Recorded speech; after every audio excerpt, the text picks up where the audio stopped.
IDFC fast Bharat Hunsur ಶಾಖೆಯ ವತಿಯಿಂದ ಅಂತಾರಾಷ್ಟ್ರೀಯ ಮಹಿಳಾ ದಿನಾಚರಣೆಯನ್ನು ಆಚರಣೆ ಮಾಡಲಾಯಿತು. ಈ ಕಾರ್ಯಕ್ರಮವನ್ನು ಹುಣಸೂರಿನ ಗೌರಮ್ಮ ಪುಟ್ಸಮಪ್ಪ ಕನ್ವೆನ್ಷನ್ ಹಾಲ್ನಲ್ಲಿ ನಡೆಸಲಾಯಿತು.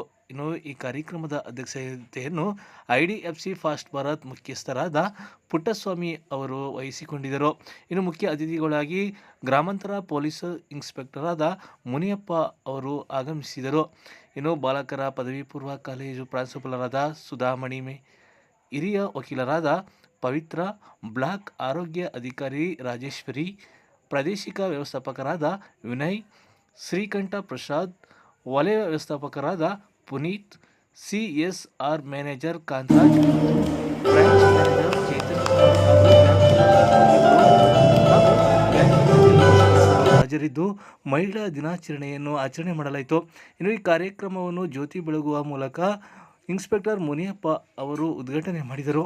ಇದೇ ವೇಳೆ ಮಾತನಾಡಿದ ಅವರು, ಮಹಿಳೆಯರು ಎಲ್ಲ ಕ್ಷೇತ್ರದಲ್ಲೂ ಸಾಧನೆ ಮಾಡುತ್ತಿದ್ದು ಪುರುಷರಿಗಿಂತ ಮುಂದೆ ಇದ್ದಾರೆ ಎಂದು ತಿಳಿಸಿದರು. ಇನ್ನು ಈ ಕಾರ್ಯಕ್ರಮದಲ್ಲಿ ವಿವಿಧ ಕ್ಷೇತ್ರದಲ್ಲಿ ಸಾಧನೆ ಮಾಡಿದ ಮಹಿಳೆಯರಿಗೆ ಸನ್ಮಾನ ಮಾಡಿ ಗೌರವಿಸಲಾಯಿತು.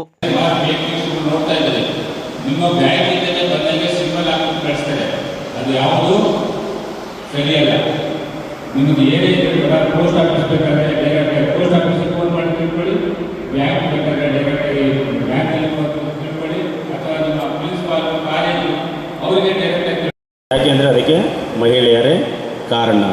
ಆ ಒಂದು ವಿಚಾರಕ್ಕೋಸ್ಕರ ಇವತ್ತು ಯಾವುದೇ ಸಂಘ ಸಂಸ್ಥೆಗಳಲ್ಲಿ ಸಾಲ ಕೊಡಬೇಕು ಅಂತಂದರೆ ಮಹಿಳೆಯರಿಗೆ ಫಸ್ಟು ಪ್ರಾಧಾನ್ಯತೆಯನ್ನು ಕೊಡ್ತಾ ಇದ್ದೀವಿ. ಈ ಸಂದರ್ಭದಲ್ಲಿ ಒಂದು ಮಾತನ್ನು ಹೇಳಲಿಕ್ಕೆ ಇಷ್ಟಪಡ್ತೀನಿ. ಪ್ರತಿಯೊಂದು ಮನೆಯ ಆದಾಯ ಎಲ್ಲರಿಗೂ ಒಂದೇ ಥರ ಆದಾಯ ಇರಲ್ಲ. ಪ್ರತಿಯೊಬ್ಬರ ಮನೇಲಿ ಒಂದೊಂದು ರೀತಿ ಆದಾಯ ಇರುತ್ತೆ.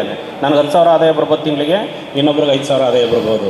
ಆದರೆ ಸಾಲ ತಗೊಳ್ಳುವಾಗ ತುಂಬ ಯೋಚನೆ ಮಾಡಿ ಸಾಲ ತಗೊಳ್ಳಿ. 5,000 ಆದಾಯಕ್ಕೆ ಎಷ್ಟು ನಾವು ತುಂಬಕ್ಕಾಗುತ್ತೋ ಅಷ್ಟು ಮಾತ್ರ ಸಾಲ ತಗೋಬೇಕು. 10,000 ಆದಾಯದವರು ಎಷ್ಟು ತುಂಬಕ್ಕಾಗುತ್ತೋ ಅಷ್ಟು ಮಾತ್ರ ಸಾಲನ ತಗೋಬೇಕು. ಸಾಲ ಕೊಡೋರು ತುಂಬ ಜನ ಇದ್ದಾರೆ ಅಂತ ಎಲ್ಲ ಕಡೆ ಸಾಲನ ಮಾಡಿಕೊಂಡ್ರೆ ನಾಳೆ ನೀವು ನಿಮ್ಮ ಕುಟುಂಬನೇ ಕಷ್ಟಪಡಬೇಕಾಗತ್ತೆ. ಯಾರಿಗೂ ಶಕ್ತಿ ಇರೋರು ಸಾಲ ಮಾಡ್ಕೋತಾರೆ, ಅವ್ರು ದುಡಿತಾರೆ, ಸಂಪಾದನೆ ಮಾಡ್ತಾರೆ, ತರ್ತಾರೆ. ನಮಗೆ ಶಕ್ತಿ ಇಲ್ಲ ಅಂದರೆ ನಮ್ಗೆ ಎಷ್ಟು ಶಕ್ತಿ ಇದೆಯೋ ಅಷ್ಟು ಮಾತ್ರ ಸಾಲನ